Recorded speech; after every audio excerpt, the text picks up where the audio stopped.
Hey guys, I hope you're doing great today. This is our chapter number 6 of our AWS Cloud Practitioner Certification.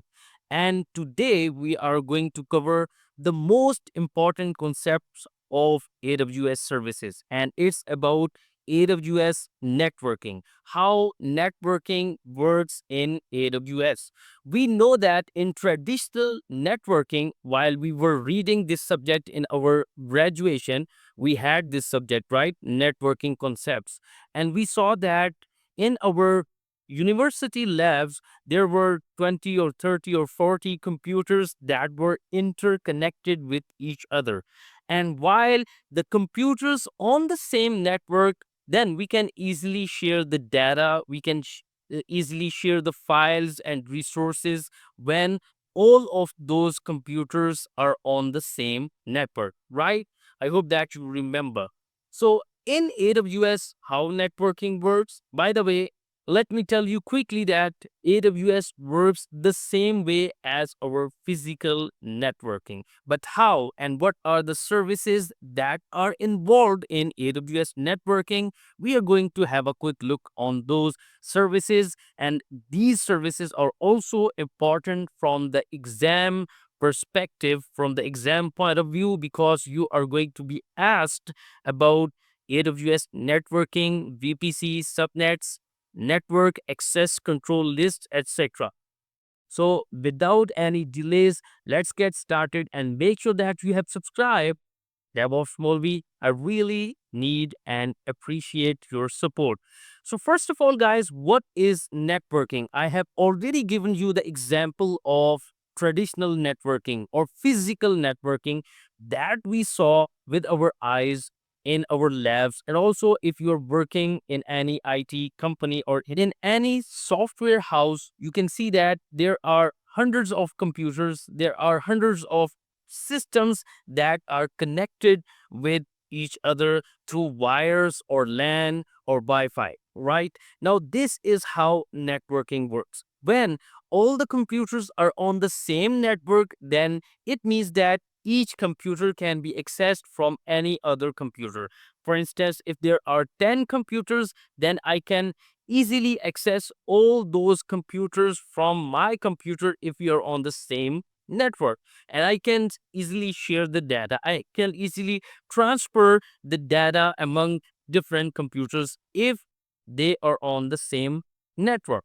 So, that is actually what networking means. Networking means interconnected computers that can exchange data and share resources with each other without any blocker, without any issues, without any restrictions, because they are on the same network. In AWS, networking is the process of connecting cloud based resources so that they can communicate securely.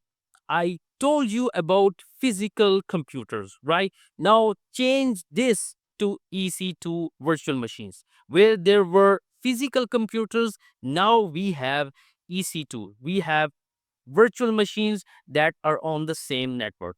And guys, when we have all those virtual machines on one network, on the same network, it means that all those virtual machines can talk to each other. We can access them without any issues because they are on the same virtual network. Now, what is virtual network and what it is known in AWS? It is known as virtual private cloud. Our next slide. Yes, what is AWS VPC? VPC stands for virtual private cloud. Okay, this is one of the biggest component of AWS networking. You are going to build a VPC, and then using that VPC, you are going to build the infrastructure and resources within that virtual private cloud. So it means that VPC is the core requirement of building resources, building infrastructure on AWS. And without VPC, it is not possible that our resources can talk to each other or can communicate. So, therefore, VPC is the building block of AWS infrastructure. Virtual private cloud is logically isolated. network where we launch our resources. So it means that it is logically or virtually an a separate network, my own network. This is my space. So this is my network. If I'm creating using my AWS account, so it means that that network is limited to me or my account, and any other people or other different AWS accounts cannot access the resources that I am going to build within my virtual private cloud. So it is isolated. It is a separate uh, networking space where I can build, where I can run my resources. From resources, I mean Elastic Compute Cloud EC2 virtual machines, Elastic Kubernetes clusters, containers within that virtual private cloud. It's like having your own private network within AWS. So it is my own space. It is my own network on AWS if I am going to create a virtual private cloud on AWS. It means that this would be limited to my user or my account only. No one can access it. No other AWS account or AWS user can access it. AWS VPC is a service used to establish boundaries around our AWS resources. So this is actually a wall, a virtual wall, you can say, a virtual boundary. Within that boundary, I am going to create virtual machines, buckets, storage, etc. Whatever I want. So this is actually virtual private cloud, and that's not the end. It is continued. In a VPC, we have a complete control over the VPC's networking configuration, including IP address ranges, subnets, route tables, and network gateways. Everything is modifiable. That's what I mean to say. We can modify, we can have the subnet range of my own choice. We can have the public subnet, we can have this private subnet ranges, and I can modify, I can configure route tables and network gateways using that VPC. I can remove, I can add more in that virtual private cloud because it is my own space. I can do whatever I want. Whenever we create an account on AWS, a default VPC will be created for us. That is actually a created VPC by default by AWS. So when I create an account on AWS, you are going to see one default VPC. We can use that default VPC to build our resources, and that would be a private space as well. But it would be better for us to learn about VPC. We should create a new, our own virtual private cloud with our own subnet ranges, with our own route tables and network gateways. But we have a default VPC and we can build our resources within that default VPC that is created whenever we create an account on AWS. So guys, what are the core components of virtual private cloud? We are going to cover almost all the important components of VPC. Number one is subnets, security groups, internet gateway, virtual private gateway, access control lists, NAT gateway, and VPC puree. Now let's discuss all of these components one by one because we are going to get the questions related to these AWS components in Cloud Practitioner certification. So first of all, what is a subnet? This is actually the core component of VPC. A subnet is a range of IP addresses in our VPC. Guys, my fellows, I try my best to present the most simplest definition for you because I want you to understand quickly as possible. So that's why I try to write the most simplest definition of the most difficult or tough concept. Therefore, I want you to understand it quickly that a subnet is a range of IP addresses. So it means that from one IP address 10.0.0.1 to 10.0.0.255. Now, this is actually a subnet range. a full subnet range of 256 IP addresses. So it is collectively known as a subnet, and that is actually a private subnet. And that's how we can have a public subnet. Now, there is a difference between a private and a public subnet. As the name says, private subnet is for our own private usage, and a public subnet with public IP addresses that are exposed to internet for our external users, right? Got the difference? Private subnets and public subnets. And also I have explained both subnets here, but subnets are further used in a VPC to divide the space. How the space is divided? We have public, we have private. Now, first of all, public subnets contain resources that need to be accessible by the public, such as an online store's websites. For instance, if I have an e-commerce store, it is obvious that I want my users to access these e-commerce stores on their web browser. So I will need a public IP address. And for that public IP address, I will need a public subnet. And similarly, guys, in private subnets, which contain resources that should be accessible only through our private network, such as a database. Since I don't want my users to access my data, I don't want my external users to see my data. Therefore, it is a recommended practice to have our database in our private subnet. For public subnets, those applications should be in the public subnets that are exposed to the internet, that I want my users to access, okay? Like my website or my e-commerce store, and where I'm storing my data and sensitive information, secrets, etc. I want all of that information within my private subnet. So I have given both examples of a public subnet like an EC2 virtual machine with a public IP address, and for private database, a database that contains my data and it is only accessible to me, okay? Because it is my private property. I don't want to expose my data, my database to other users over the internet. Therefore, I must be using a private subnet. So that's how subnet works. A subnet is actually an IP address range. We have public subnets and we have private subnets. Those applications or those resources that I want to expose publicly, I should have those resources within the public subnet. And for those resources that I don't want to expose to the public, I should build all those resources within a private subnet. So I have given the examples of both. I hope that this concept is clear, but it is still continued.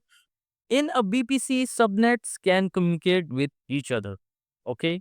So if I have two or three private subnets, it means that within that VPC, all those subnets can talk to each other. For example, an application that involves Amazon EC2 instances in a public subnet communicating with databases that are located in a private subnet. We must understand about this because actually it is a really important concept, because in a VPC, we can have public and private subnets at one time. So in order to make my application fully functional, it is a must and it is compulsory that the resources, whether they are in public subnet or in private subnet, they should talk to each other. They should communicate with each other.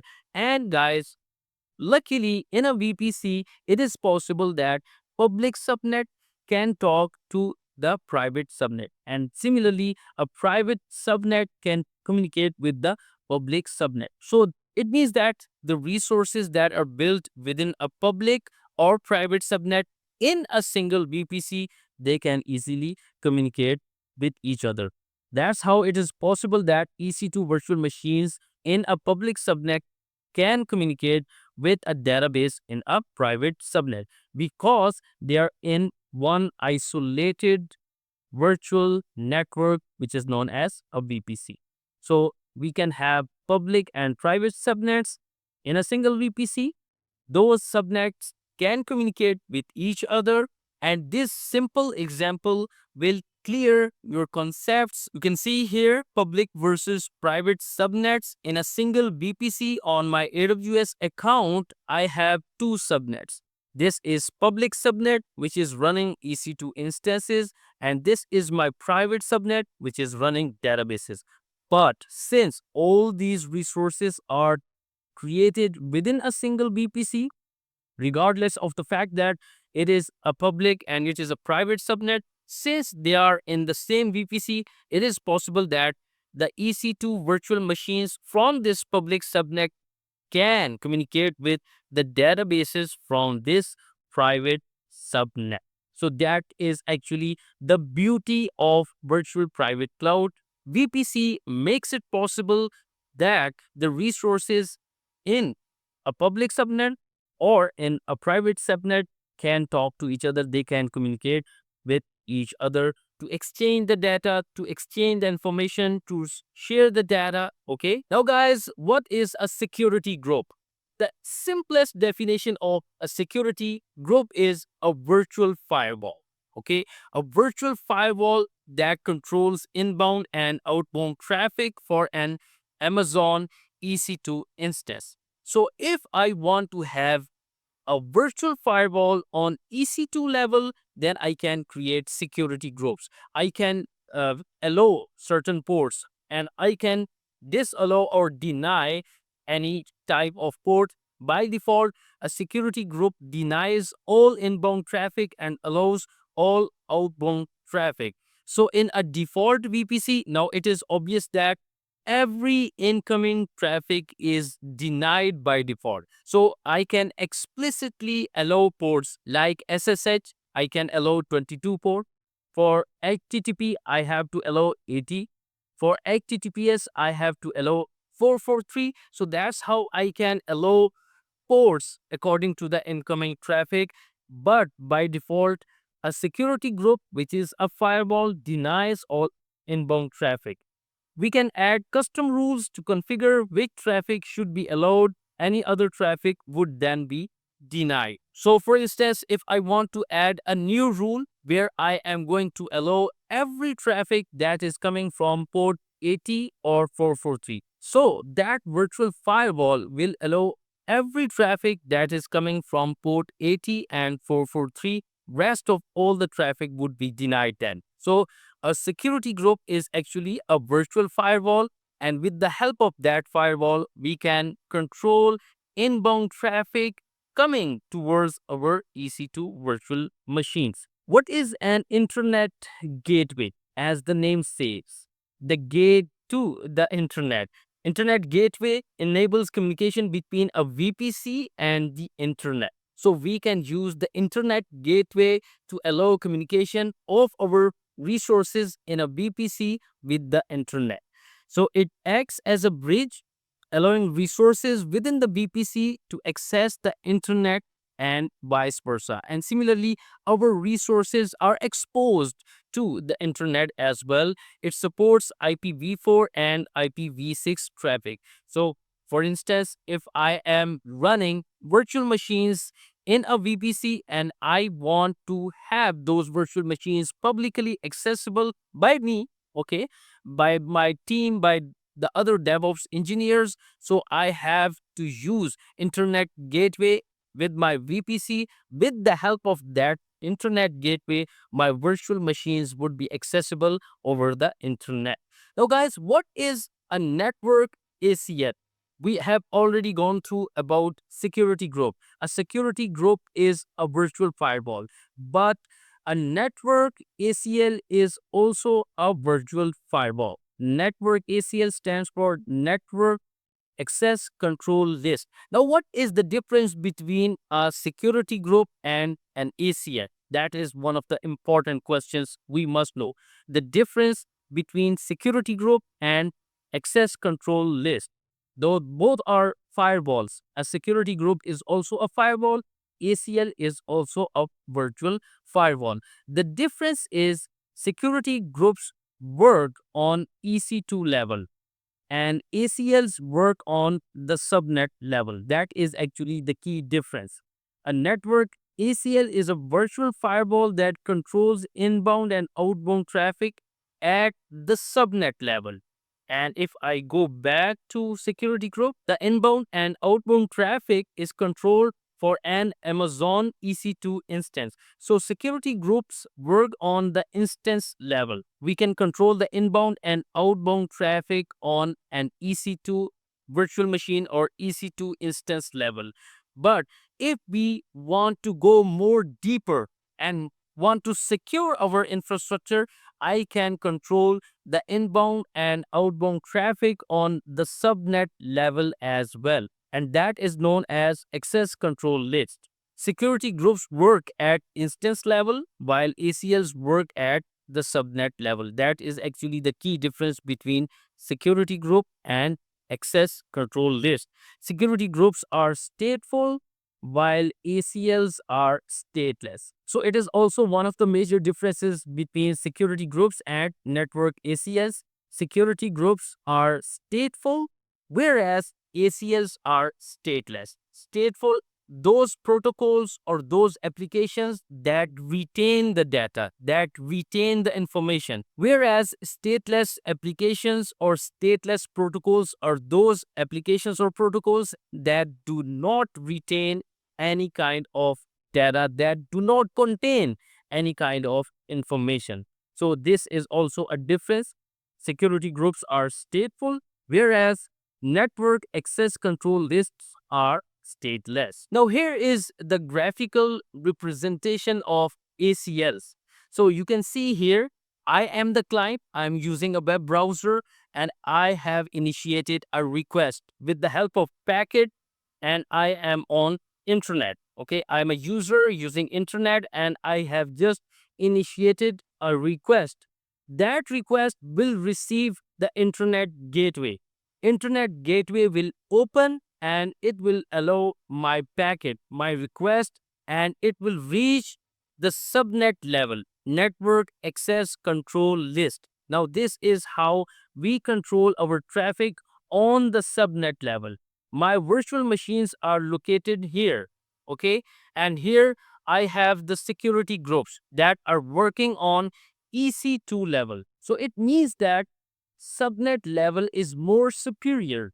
ACL is more secure as compared to security groups, okay? Because ACL, they work on the subnet level. So I can control the traffic from here as well. I can allow or deny the traffic using ACL, and then if I explicitly allow any type of traffic, then after going through the ACL, it will reach the security groups and then it will reach to my EC2 instances. So it means that ACLs are more secure as compared to the security groups. ACLs work on the subnet level, and if I want to deny any kind of traffic, it will never reach the virtual machines in my public subnet. So that's how ACLs work. You can see I'm the client, the request is initiated, it reaches the internet gateway, and after that, access control list will decide whether to allow or deny my request. So that's how ACLs work on a subnet level. And after that, the request is allowed, it will reach the security groups, and then security group will further allow my request to reach to the EC2 instances. So that was actually behind the scene how a request reaches the EC2 instance. Alright guys, after that we have virtual private gateway. Virtual private gateway is also known as a VPN in AWS. It is used for establishing a secure VPN connection between our on-prem network with our AWS VPC. So guys, let me explain it with that example. This is my virtual private cloud and I am sitting in my on-prem data center. I want to access the resources on my virtual private cloud, but I want it to be secure as much as possible. So I can use virtual private gateway, and that virtual private gateway will create a VPN connection, a secure connection between my system and VPC on AWS. So it will be a secure tunnel where I can securely access my resources on AWS VPC using my laptop in my on-prem data center. So it is actually a VPN, and it creates secure tunnels. It creates secure connection between the on-prem users and the resources on AWS VPC. It provides secure and reliable communication between on-prem network and VPC. So the connectivity between the on-prem infrastructure and the VPC infrastructure would be secure. It would be in a secure tunnel using virtual private gateway, which is actually a VPN on AWS.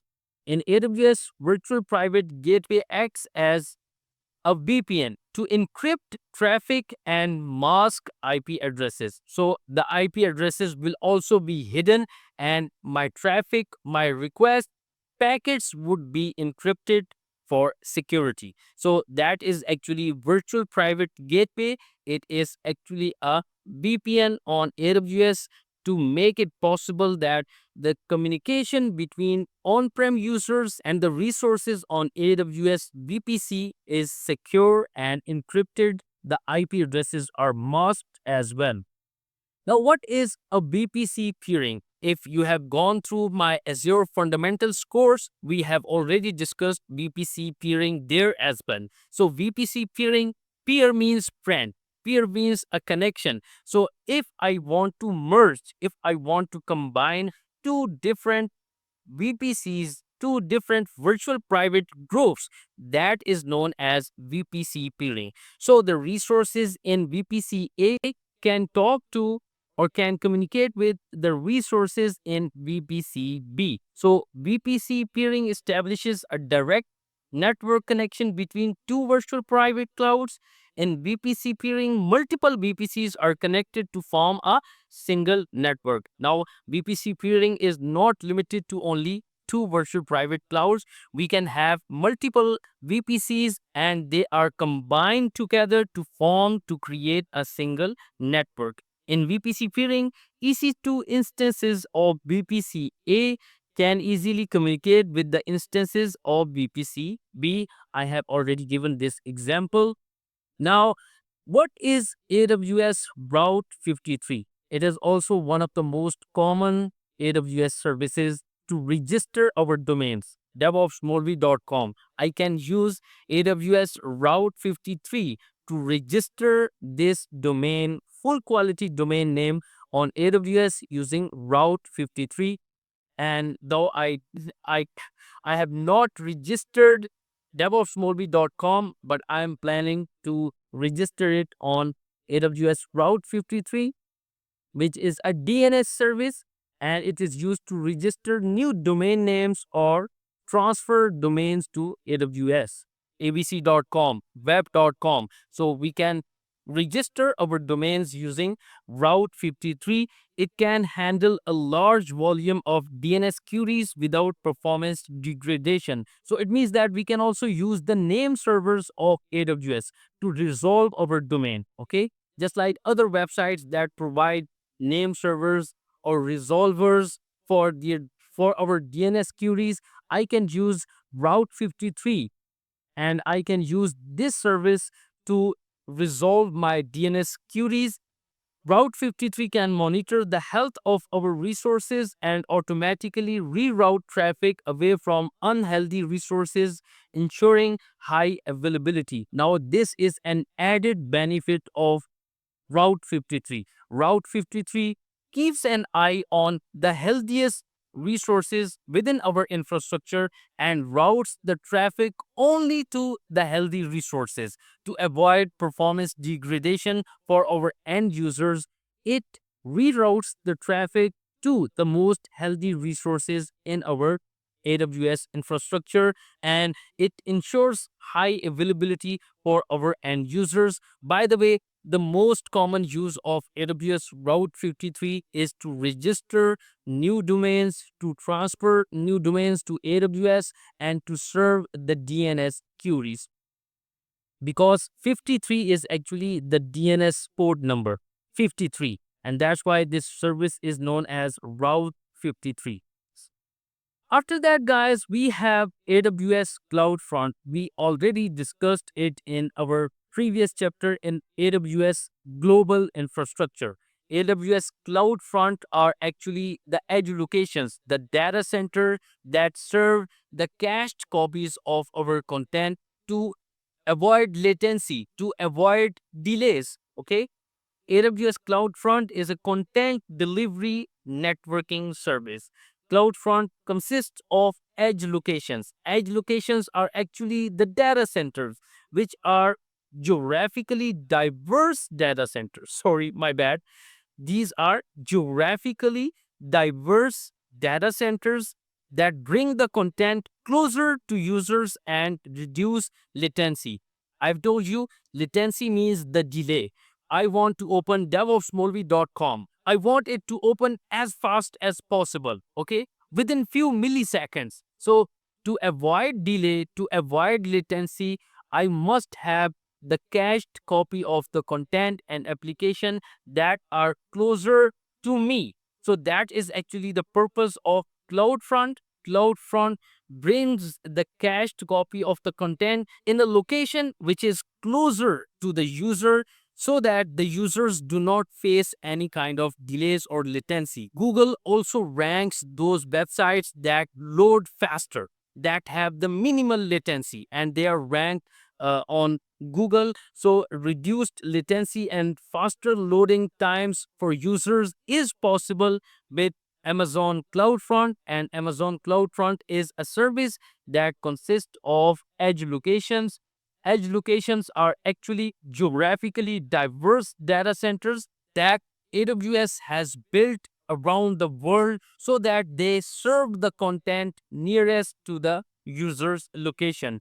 But how it is possible? That was the question in my mind as well. How the application that is actually running on my PC2 virtual machine is served with minimal latency. So we have to go through this diagram. I am the client and I am going to access my application, DevOpsMolvi.com. So DevOpsMolvi.com is resolved with AWS Route 53. And after the domain is resolved, my request is pushed back to me and then it is reinitiated and it is redirected to Amazon CloudFront. Now, Amazon CloudFront lies on top of the load balancer. Load balancer is actually the endpoint where my application is being served.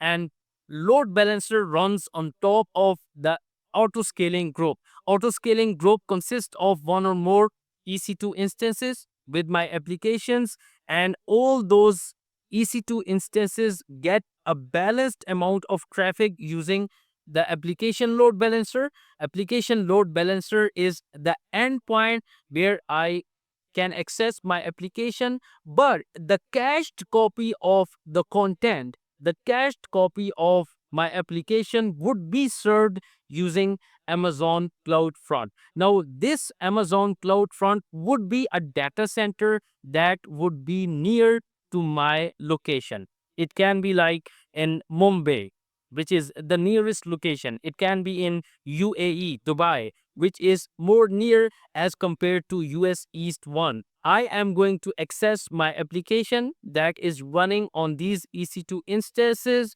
with minimum delays, with minimum latency, with the help of Amazon CloudFront. So that's how our application is accessed with minimum delays, with super fast loading times, and it is all possible with Amazon CloudFront because Amazon CloudFront is an edge location, a data center that contains cached copies of our content and it serves our applications with faster loading times, and minimum delays. So that's it, guys, for today's lecture. I hope that you have got many concepts cleared regarding AWS networking. We have discussed VPC. We have discussed all the components of VPC like subnets, public and private subnets, virtual private gateway, internet gateway, security groups, network access control lists, and Route 53. And after that, we have discussed again Amazon CloudFront. So these are actually the core services of AWS networking. Still, if you have any question, feel free to ask. And in the next chapter, we are going to discuss AWS storage and storage services. See you in the next chapter. Have a good one. And if you have any feedback, please let me know. Thank you. Bye.